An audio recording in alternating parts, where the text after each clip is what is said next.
Pagdangal ang Panginoon, o bayan ng Diyos.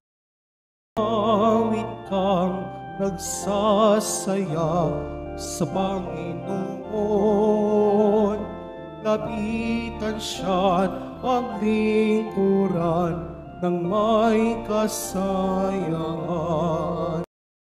Ipagdangal ang Panginoon, o bayan ng Diyos.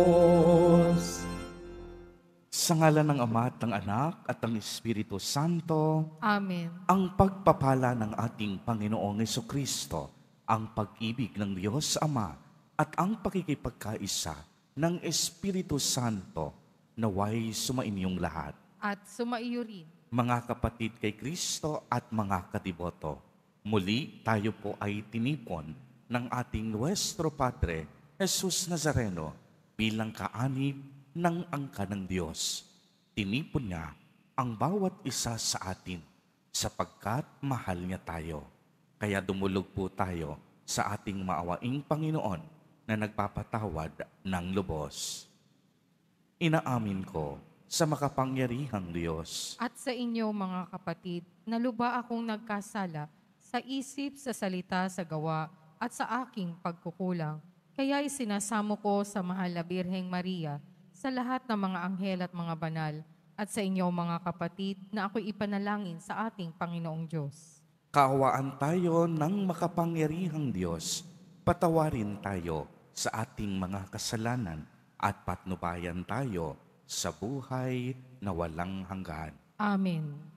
Panginoon, kaawaan mo kami. Panginoon, kaawaan mo kami. Kristo, kaawaan mo kami. Kristo, kaawaan mo kami. Panginoon, kaawaan mo kami. Panginoon, kaawaan mo kami. Manalangin tayo.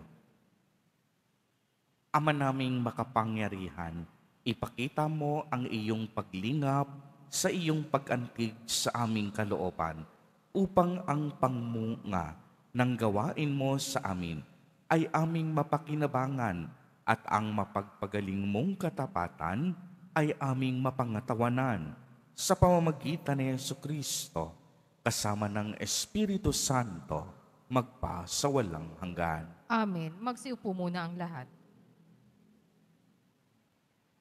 Pagbasa mula sa aklat ni Propeta Daniel.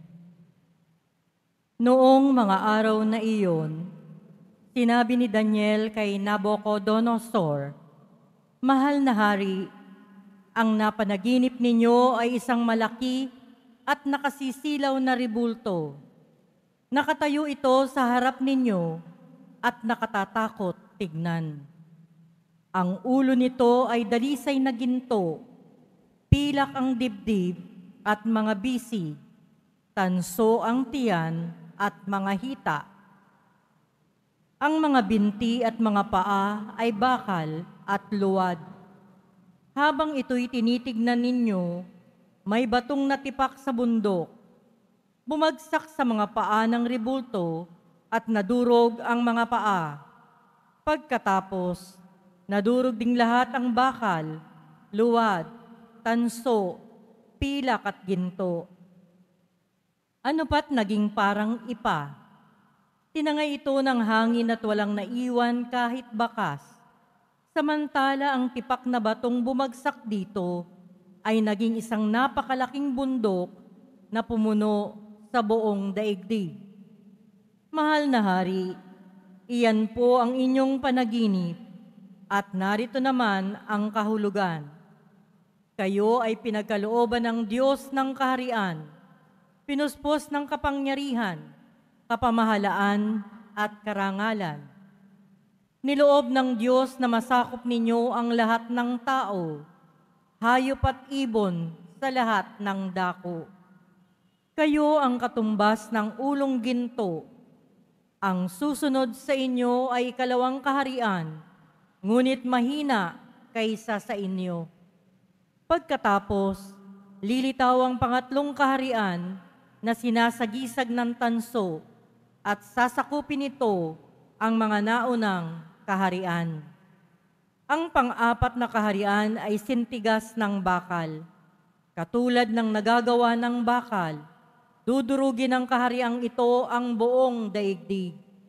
Ang ibig namang sabihin ng nakita ninyong mga paa na yari sa bakal at luwad ay ito: mahahati ang kaharian, ngunit mananatili ang tigas ng bakal, pagkat ito'y pinaghalong bakal at luwad. Ganito naman ang ibig sabihin ng mga paang yari sa pinaghalong bakal at luwad. Magiging makapangyarihan ang kaharian, ngunit madaling babagsak. Ang kahulugan ng pinagsamang bakal at putik ay haluang pag-aasawa, ngunit hindi ito magtatagal kung paanong di maaaring paghaluin ang bakal at putik.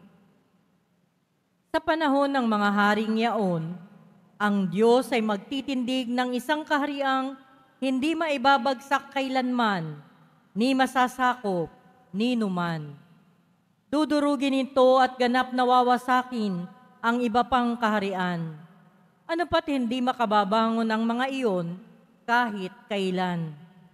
Ang katulad nito yaong tipak na batong dumurog sa ribultong yari sa bakal, luwad, tanso, pilak at ginto.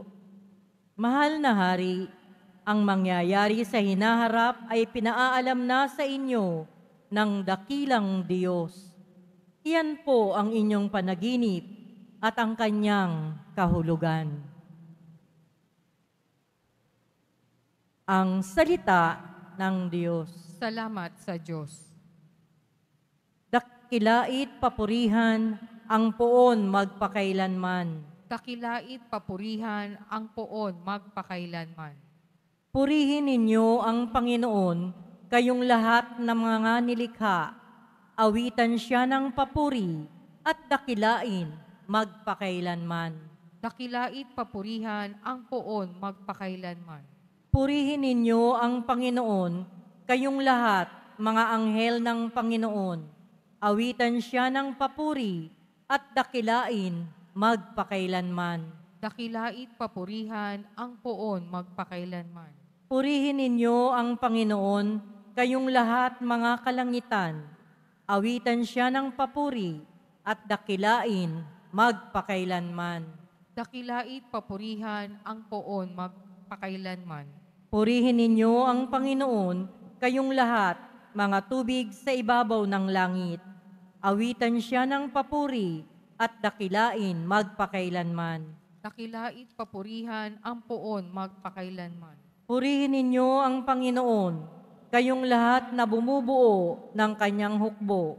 Awitan siya ng papuri at dakilain magpakailanman. Dakilait papurihan ang poon magpakailanman. Magsitayo po ang lahat.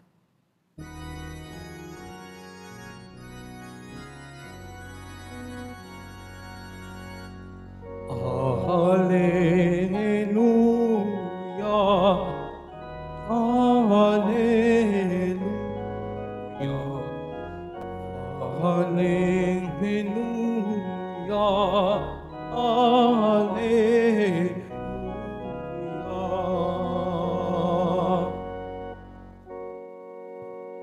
Manatili kang matapat, sapagkat di natin talos ang pagbabalik ni Jesus. Hallelujah, Hallelujah, Hallelujah, Hallelujah.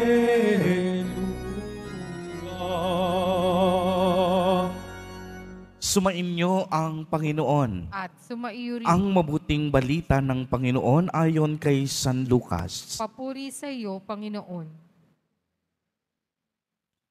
Noong panahong iyon, pinag-uusapan ng ilang tao ang templo, ang kahangahangang mga bato na ginamit dito at ang mga palamuti nito na inihandog ng mga tao.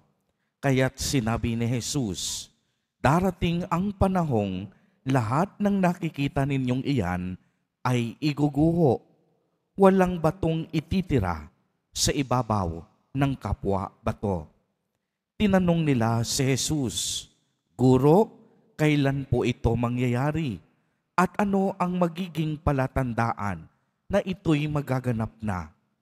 Sumagot siya, Mag-ingat kayo at nang hindi mailigaw ni numan, sapagkat marami ang darating sa aking pangalan na magsasabi, Ako ang Mesiyas, at dumating na ang panahon. Huwag kayong susunod sa kanila. Huwag kayong mabagabag kung makabalita kayo ng mga digmaan at himagsikan. Dapat mangyari ang mga ito, ngunit hindi darating kara-karaka ang wakas. At sinabi pa niya, makikipagdigma ang bansa laban sa kapwa bansa at ang kaharian sa kapwa kaharian. Magkakaroon ng malalakas na lindol, magkakatagutom at magkakasalot sa iba't ibang dako. May lilitaw na mga kakilakilabot na bagay at mga kagilagilalas na tanda buhat sa langit. Ang mabuting balita ng Panginoon. Pinupuri ka namin, Panginoong Hesukristo. Magsiupo muna ang lahat. Magandang umaga po sa inyong lahat, mga kapatid kay Kristo. Sa lahat po ng ating mga taga-subaybay sa iba't ibang online platforms at sa lahat ng ating mga kadiboto sa iba't ibang panig ng Pilipinas at maging sa buong mundo kung saan tayo ay naaabot ngayon ng ating live streaming. Mapayapang umaga din po sa inyong lahat. Purihin at dakilain natin ang ating Panginoon, ang mahal na poong Jesus Nazareno. Mga kapatid kay Kristo at mga kadiboto, malugod po namin kayong tinatanggap sa Basilica Minor at Pambansang Dambana ni Jesus Nazareno. Ngayon po ay Martes ng ika-34 na linggo sa karaniwang panahon. At ito na po ang huling linggo sa karaniwang panahon sa kalendaryo ng ating simbahan o sa taunang kalendaryong liturhikal. Ibig sabihin, ilang araw na lamang po at magpapalit na ng kalendaryo ang ating simbahan. At sa darating na linggo, tayo ay dadako na sa panahon ng pagdating ng Panginoon o yung tinatawag nating Adbyento. Kaya nga kung inyong mapapansin, ang tema ng ating pagbasa ngayon ay tila baga inihahanda na tayo para sa pagdiriwang ng pagdating ng Panginoon. At sinabi ni Jesus Nazareno na ang templo ay masisira o mawawala. At ito ay naganap nga nang salakayin ang templong ito at ito ay naglaho.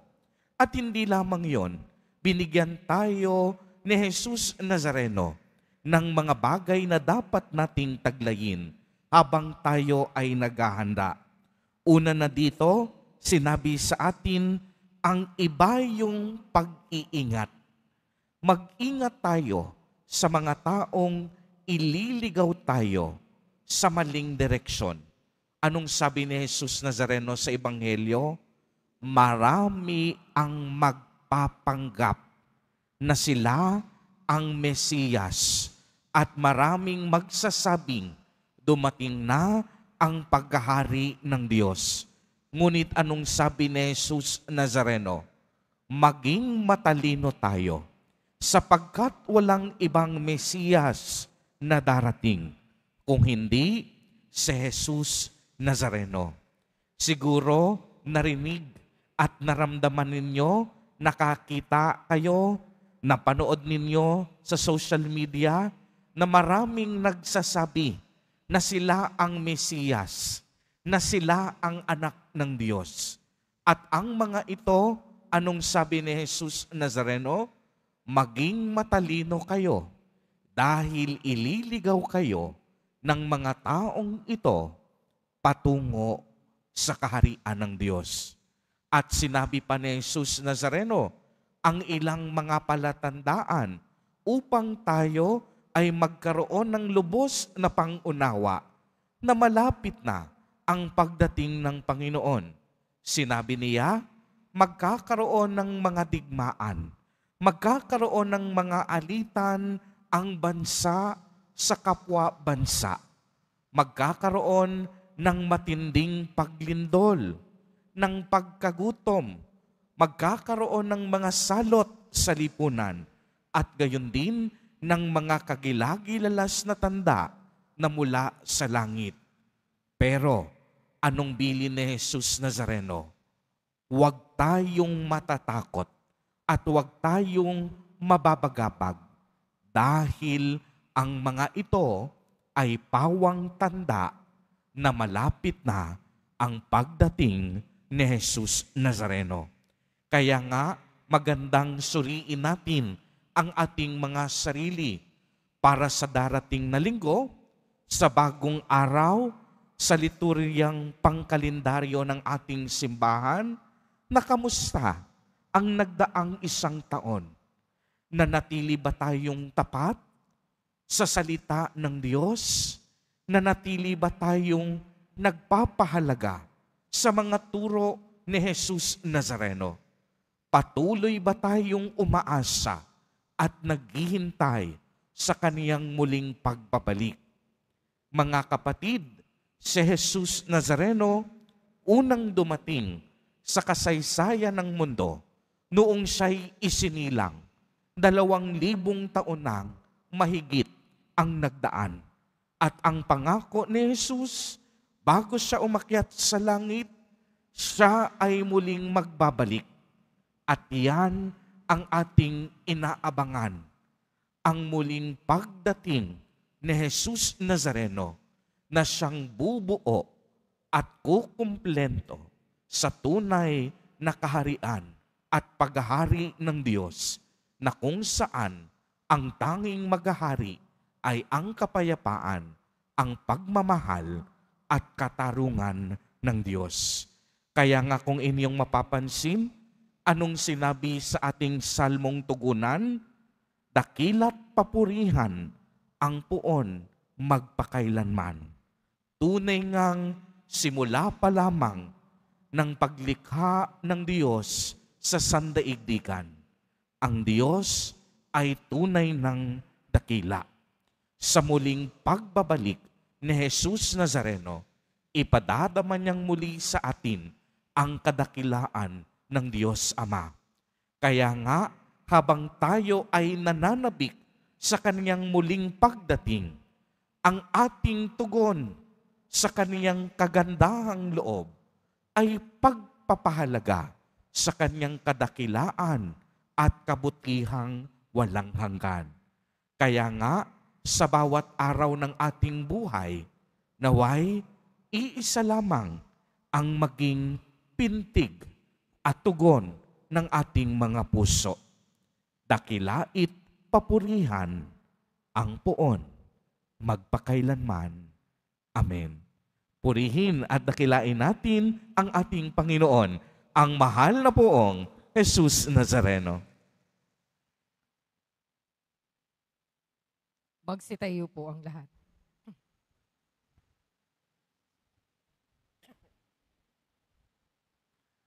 Ngayon po ay ating darasalin ang Oratio Imperata para sa katapatan, katotohanan at katarungan. Amang makapangyarihan sa lahat, ikaw ang gumabay sa imbayan mula sa pagkaalipin, bilang haliging ulap sa araw at haliging apoy sa gabi. Sa panahong ito ng panlinlang at katiwalian na bumabalot sa aming bayan, pamalas mo sa amin ang iyong liwanag na nagtataboy sa lahat ng dilim. Inaamin namin kami rin ay madalas lumalakad sa kadiliman, sa aming pananahimik, pakikibit-balikat at kawalang pakialam. Hinayaan namin lumaganap ang kasinungalingan at umusbong ang katiwalian. Patawarin mo kami, Panginoon, at linisin mo ang aming mga puso sa kasalanang bumubulag at sumisira, kasalanang umaagaw ng pagkain sa mahihirap at ng pag-asa sa buong bayan. Ipagkaloob mo sa amin ang mga pinunong kawangis ng puso ng iyong anak, mga pastol na handang maglingkod, hindi mga lobong sumisila. Sa kapangyarihan ng iyong banal na Espiritu, bigyan mo kami ng lakas ng loob na itakwil ang kasinungalingan, ibunyag ang pandaraya, igiit ang katarungan, at ipagtanggol ang katotohanan sa lahat ng aming gawain, pampubliko man o pansarili, upang ang katapatan ay dumaloy sa aming lupain tulad ng ilog, at ang katuwiran ay rumagasa na parang malakas na agos. O Diyos ng katarungan at tabag, gawin mong ubasan ng kabutihan ng aming bayan, hindi lason ng kasakiman, manipulasyon at pagkamakasarili, kundi pagyamanin ng katapatan, malasakit at pag-ibig. Hinihiling namin ito sa pamamagitan ni Kristo na aming Panginoon. Amen. Maria, salamin ng katuwiran. Ipanalangin mo kami. San Miguel Arcangel. Ipanalangin mo kami. San Lorenzo Ruiz at San Pedro Calansod. Ipanalangin mo kami. Magsiupo muna ang lahat.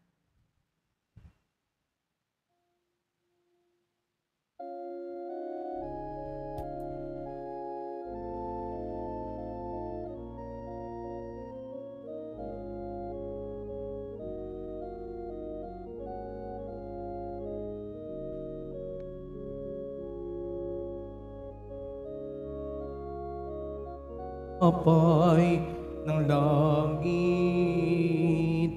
ikaw ang kaligtasan aming nakamit. Pagsamo ng iyong bayay, pakinggan,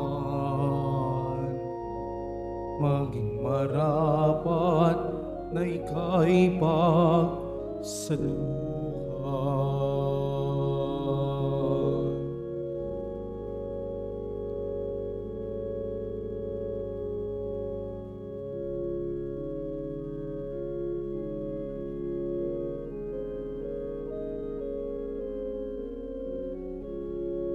Magsitayo po ang lahat. Manalangin kayo mga kapatid upang ang paghahain natin ay kalugdan ng Diyos Amang makapangyarihan. Tanggapin nawa ng Panginoon itong paghahain sa iyong mga kamay, sa kapurihan niya at karangalan, sa ating kapakinabangan at sa buong sambayanan niyang banal. Ama naming lumikha, tanggapin mo ang mga banal na alay na iyong ipinag-utos na aming italaga sa pagsamba sa iyong ngalan, at upang kami pagindapating paunlakan ng iyong tapat na pagmamahal. Gawin mong ang iyong mga utos ay sundin namin kailanman sa pamamagitan ni Jesucristo kasama ng Espiritu Santo magpa sa walang hanggan. Amen. Sumainyo ang Panginoon. At sumaiyo rin. Itaas sa Diyos ang inyong puso at diwa. Tinaas na namin sa Panginoon. Pasalamatan natin ang Panginoong ating Diyos. Marapat na siya ay pasalamatan. Ama naming makapangyarihan, tunay ngang marapat na ikaw ay aming pasalamatan. Sa iyong paglingap at kagandahang loob, ang tao'y nilikhamot, pinangasiwa sa sansinukob. Sa hangad mong siya'y iwastong lubos, siya'y pinagdusa mo sa kaniyang pagtalikod. Sa iyong paggiliw, iyong ipinahintulot na makabalik siya sa pamamagitan ni Kristo Jesus.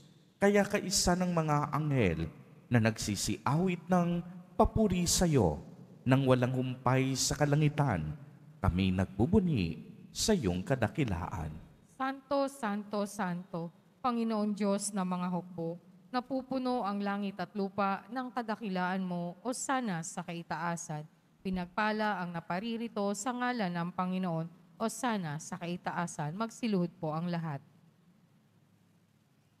Ama naming banal, ikaw ang bukal ng tanang kabanalan. Kaya't sa pamamagitan ng iyong Espiritu, ay gawin mo pong banal ang mga kaloob na ito upang para sa amin ay maging katawan at dugo ng aming Panginoong Hesukristo. Bago niya pinagtiis ang kusang loob na maging handog, hinawakan niya ang tinapay, pinasalamatan kaniya, pinagati-hati niya iyon, iniabot sa kaniyang mga alagad at sinabi, "Tanggapin ninyong lahat ito at kanin. Ito ang aking katawan na ihahandog para sa inyo."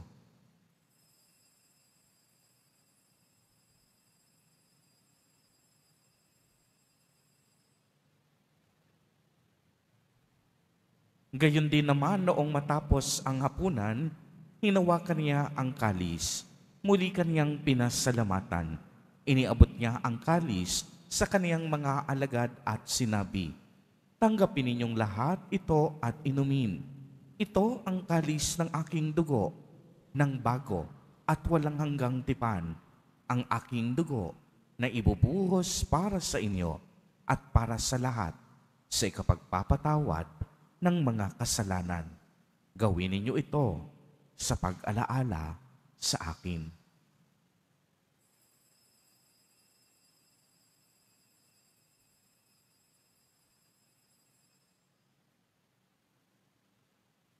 Magsitayo po ang lahat. Ang misteryo ng pananampalataya. Si Kristo'y namatay, si Kristo'y nabuhay, si Kristo'y babalik sa wakas ng panahon. Ama, ginagawa po namin ngayon ang pag-alaala sa pagkamatay at muling pagkabuhay ng iyong anak. Kaya't iniaalay namin sa iyo ang tinapay na nagbibigay buhay at ang kalis na nagkakaloob ng kaligtasan. Kami po'y nagpapasalamat dahil kami iyong minarapat na tumayo sa harap mo para maglingkod sa iyo. Isinasamo namin na kaming magsasalo-salo sa katawan at dugo ni Kristo ay mabuklod sa pagkakaisa sa pamamagitan ng Espiritu Santo. Ama, lingapin mo ang iyong simbahang laganap sa buong daigdig. Puspusin mo kami sa pag-ibig. Kaisa ni Leon, aming Papa, at ni Jose na aming Obispo, at ng Tanang Kaparian. Alalahanin mo rin ang mga kapatid naming nahimlay nang may pag-asang sila'y muling mabubuhay, gayon din ang lahat ng mga pumanaw. Kaawaan mo sila at patuloyin sa iyong kaliwanagan. Kaawaan mo at pagindapatin kaming lahat na makasalo sa iyong buhay na walang wakas, kaisa ng mahal na Birheng Maria na ina ng Diyos, ng kabiyak ng puso niyang si San Jose, kaisa ng mga apostol at ng lahat ng mga banal na namuhay dito sa daigdig ng kalugod-lugod sa iyo. Maipagdiwang nawa namin ang pagpupuri sa ikararangal mo sa pamamagitan ng iyong anak na aming Panginoong Hesukristo. Sa pamamagitan ni Kristo, kasama niya at sa Kaniya, ang lahat ng parangal at papuri ay sa iyo, Diyos amang makapangyarihan, kasama ng Espiritu Santo, magpa sa walang hanggan. Amen. Sa tagubilin ng mga nakagagaling na utos at turo ni Jesus na Panginoon natin at Diyos, ipahayag po natin ng lakas loob. Ama namin, sumasalangit ka, sambahin ang ngalan mo, mapasa amin ang kaharian mo, sundin ang loob mo dito sa lupa para nang sa langit. Bigyan mo kami ngayon ng aming kakanin sa araw-araw, at patawarin mo kami sa aming mga sala, para ng pagpapatawad namin sa nagkakasala sa amin, at huwag mo kaming ipahintulot sa tukso, at iadya mo kami sa lahat ng masama. Inihiling namin na kami iadya sa lahat ng masama, pagkalooban ng kapayapaan araw-araw, iligtas sa kasalanan, at ilayo sa lahat ng kapahamakan, samantalang aming pinananabikan ang dakilang araw ng pagpapahayag ng tagapagligtas naming si Hesukristo.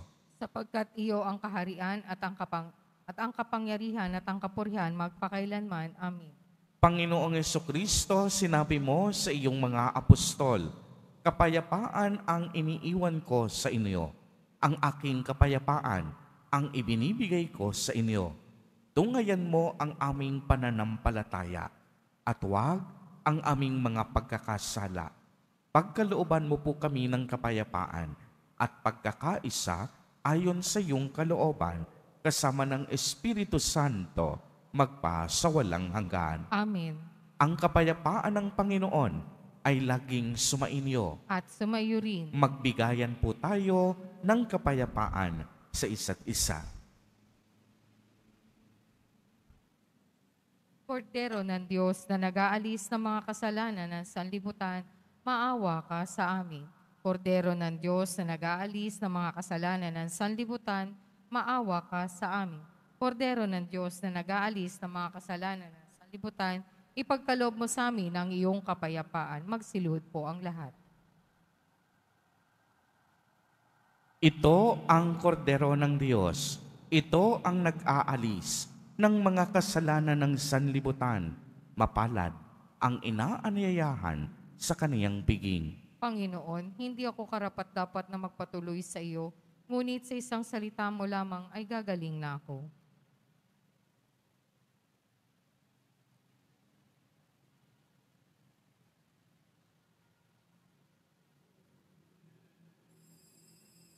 Para sa lahat ng tatanggap ng banal na komunyon, sasagot po tayo ng amen pagkasabi ng pari o ng lay minister ng katawan ni Kristo at isubo agad sa bibig. Bago umalis sa harapan ng pari o lay minister, sumunod po tayo.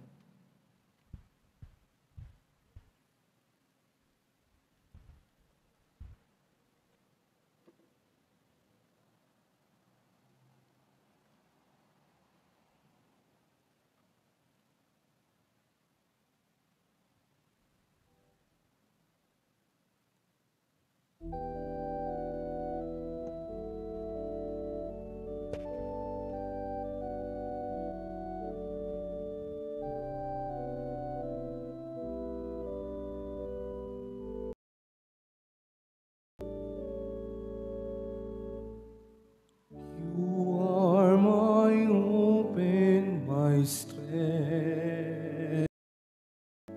You guide me and embrace me with your love.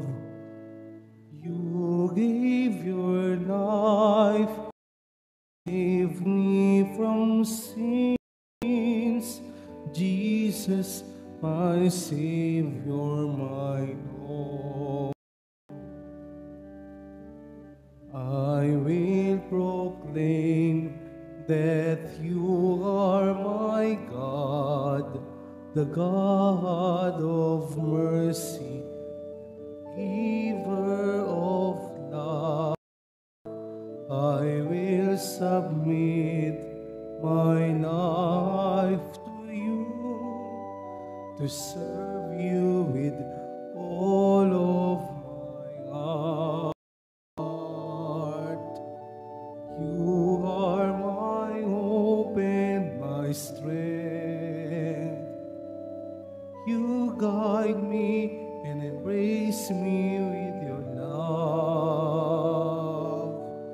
You gave your life to save me from sins. Jesus, my Savior, my Lord. Magsitayo po ang lahat. Manalangin tayo. Ama naming mapagmahal, kaming pinagkalooban mo ng pagsasalo sa iyong kagalakan ay lagi nawang lumingon sa pinanggalingan nitong banal na pakikinabang upang kami wag mawalay sa iyo na aming hantungan sa pamamagitan ni Jesucristo kasama ng Espiritu Santo magpa sa walang hanggan. Amen. Panalangin para sa mga kaluluwa. Mga kapatid, atin pong ipagdasal ang ating mga minamahal na yumao at ang lahat ng mga kaluluwa sa purgatorio. Panginoon naming Diyos, Ama namin, Ikaw po ang dahilan ng aming pagsilang. Sa iyo galing ang aming hiram na buhay. Buong kababaang loob po kaming nananalangin na kami nagmamakaawang kalugdan mo po ang mga kaluluwa ng mga pumanaw na sa mundong ito. Sila naway magkamit ng tunay sa iyong buhay sa iyong pag-ibig Alisin mo ang anumang mga karumihan ng kasalanan upang sila ay maging marapat sa iyong walang hanggang kalinisan. Iahon mo sila mula sa purgatorio at bigyan ng puwang sa iyong kaharian sa langit. Kapayapaan kailanman ang igawad ng may kapal sa mga yumaong nagsipanaw. Sila naway silayan ng iyong ilaw na walang hanggan. Amen. Mapanatag nawa sila sa kapayapaan. Amen.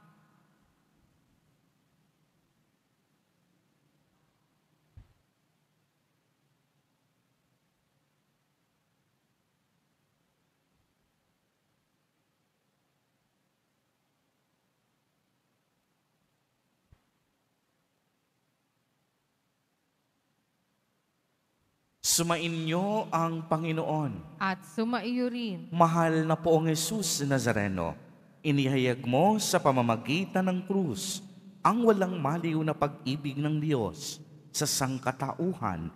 Pakinggan mo ang kahilingan, lalo na para sa mga nangangailangan ng iyong tulong at awa.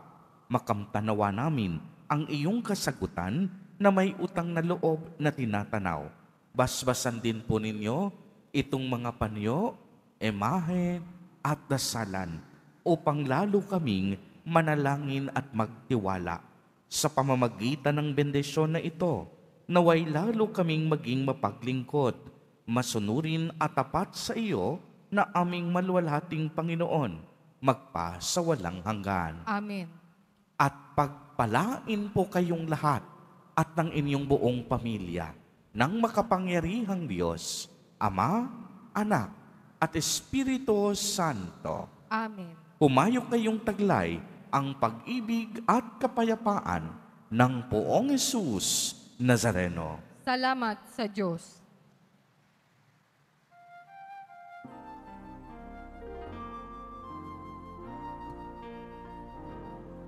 Nuestro Padre Jesus Nazareno, sinasamba ka namin, pinipinto ka namin, aral mo ang aming buhay at kaligtasan. Sa Padre Jesus Nazareno, ligtas mo kami sa kasalanan, ang krus mo pinamatayan ay salisag ng aming kaligtasan. Nuestro Padre Jesus Nazareno, dinarangal ka namin. Nuestro Padre Jesus Nazareno, luwalhati namin. Nuestro Padre Jesus Nazareno, dinarangal ka namin. Nuestro Padre Jesus Nazareno, luwalhati